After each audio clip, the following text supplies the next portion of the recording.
guys. So I've talked a little bit in the past about my interests in linguistics and what kinds of whispered words trigger your ASMR. And I thought in my,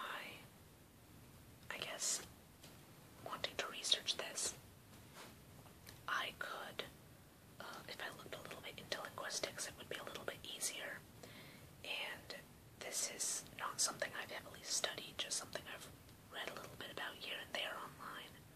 But I thought I would share some of what I learned with you guys, at least about linguistics in general. So I just wrote down some stuff that I found online. And one thing that I'm gonna, talk to you about today is the fact that linguistics goes far beyond what we just call vowels and consonants. You learn about vowels and consonants in school.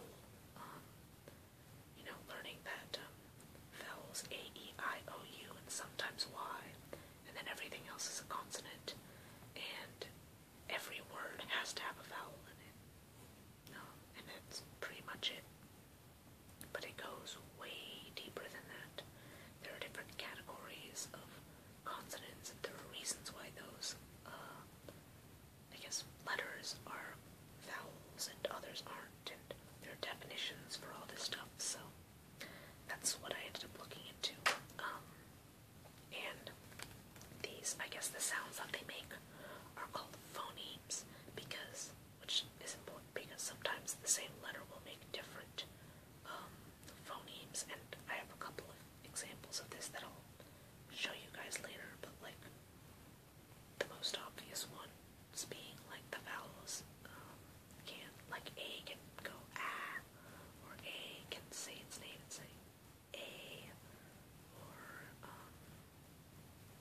an O can make an sound, or an O sound, or an oo sound, or something like that.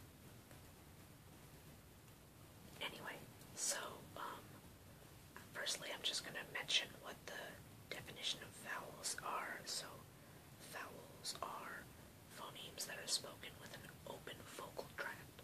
So a, e, I, o,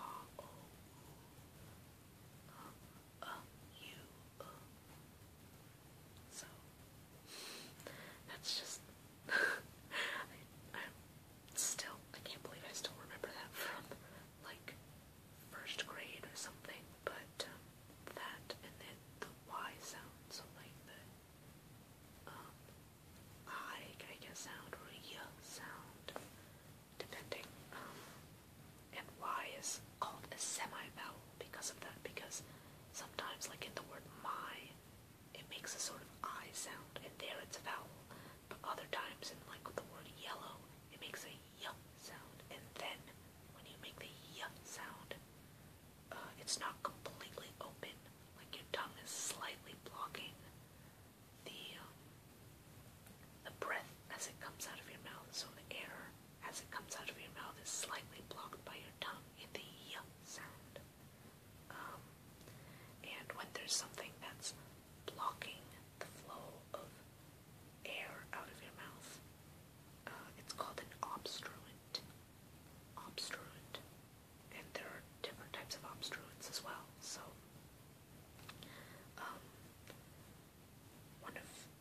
probably the first one, that was mentioned, is called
this is what my tongue is doing, and that's what this means.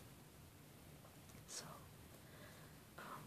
with the tip of the tongue like t and d, or the body of the tongue like k and k, or the lips like p and b. That one's hard to differentiate, but like buddy and butter. Then there's affricatives. So this is gonna get a little confusing because there's one called affricatives and another called fricatives. And this is also partly what got me into it, because I really like the word fricatives, and I think it's fun to say, and I feel like it's the kind of word that would really trigger you guys, like fricative, fricative, fricative, fricative, fricative, fricative, fricative, fricative, fricative, fricative, fricative, fricative, fricative, fricative, fricative. Like it kind of sounds like railroad tracks when you say it, you know?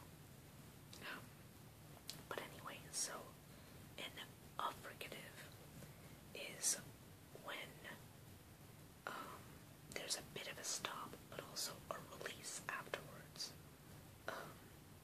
So like like chair.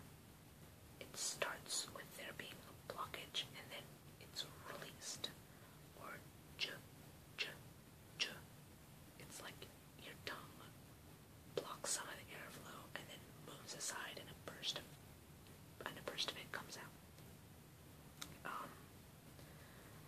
And then fricatives, as I just said a million times, is when you force the air in your mouth through a tiny little channel, so it's not fully blocked, but there's a little gap, and that's where the air is going through. So, among fricatives, there are two kinds. There are sibilant fricatives and non-sibilant fricatives. So sibilant fricatives mean that the narrow channel is caused by your tongue curling, kind of like I think of it like a little tube slide or a little water slide, you know? Like when you make hissing sounds like s and s and sh. The sides of your tongue sort of go up and make a little kind of shape. It's very, very slightly, but like I think you can kind of see s, sh. And then non-sibilant fricatives are generally actually with the lips, so f and f, the letter V, so f and f, and th is, I guess, more with the tongue, but the tip of the tongue. So thought, fine, finger, finger vine. I don't know what that would be. If you have fingers for, no, vines for fingers.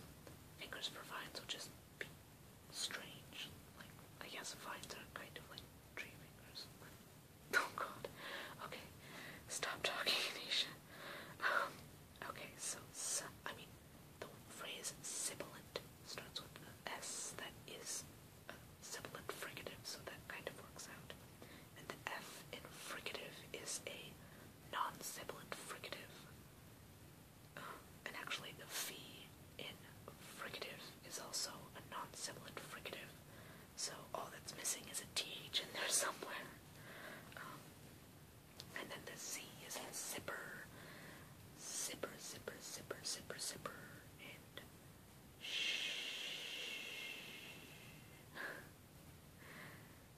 and that gets to the end of the obstruents. And I think those are actually the ones that trigger you guys, those of you who get ASMR, because, like, I don't know, especially with the stops, I think. So some common words that I've heard, words like blink, blink, block, have the B and the K on either end. So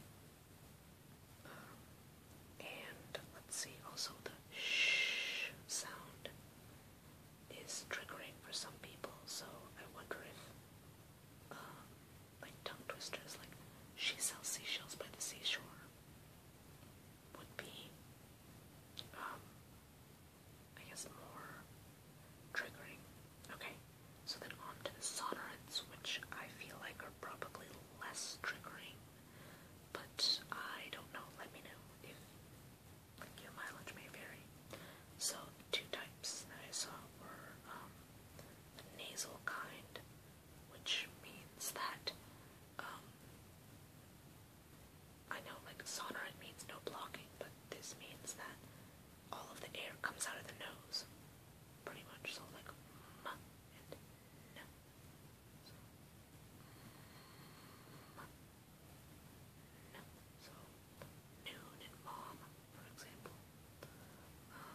Which, like I said, I don't think those words would have triggered anyone if I just go mom, mom, mom, mom, mom. Actually, there is heather feathers, nom, nom, nom, nom. But I don't know how much of that is by the M and the N, and how much of that is like mouth sounds. I don't know. Something interesting to think about, I guess. So, that's nasal, and that's easy to remember because if you plug your nose like this, it's hard to say. And it sounds kind of funny because usually, if you're saying M and N, most of the air comes out of your nose. So if you have a cold, it's most evident, I guess, by the way you say your N's and your N's because of that. Anyway, and then there's also taps, where the tongue sort of taps against the palate, briefly. So, like in the word better, I guess people would say better, but I kind of roll it. It's kind of hard to explain linguistics if you say things differently. Like, with the D's and the T's, they're technically still stops, but my tongue taps against the back of my teeth, because that's how it is in Hindi, instead of, like, I guess the palate, which is how some people do it, in English. But anyway, so, like, better, you're better, better, butter, better, butter, better, butter. There, your tongue is tapping against your palate. And there are also trills, like when you roll your R's and stuff like that, but I can't really do that. Like, see, it sounds like I'm trying to whistle, but I'm really bad at it when I'm actually trying to do a trill. And it's like impossible for me to do while I'm whispering. I can do it when I'm being loud, but I don't want to do that for you right now. So yeah, that is, it's called the manners of articulation, or phonemes, or, linguistics, consonants, whatever you want to call it. And that's it. If you get one thing out of this, though, I want it to be this. Fricative